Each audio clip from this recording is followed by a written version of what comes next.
күнде дейді атасын еркелеп, көбіне атасына жылап отырмын жайым ол.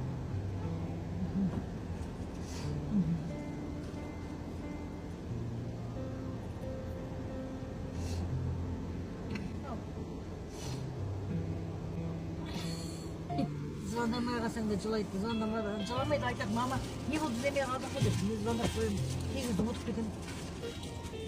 Екеуі жылап.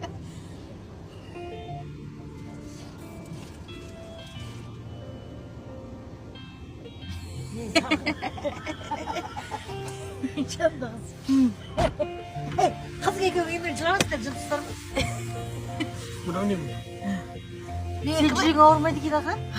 Ay çılak kaldım ben de diyor. Ne gör çıktım sos kırak. Kızı cevap atlasın. Ne diyor ki hakkı da bir geldi tabii.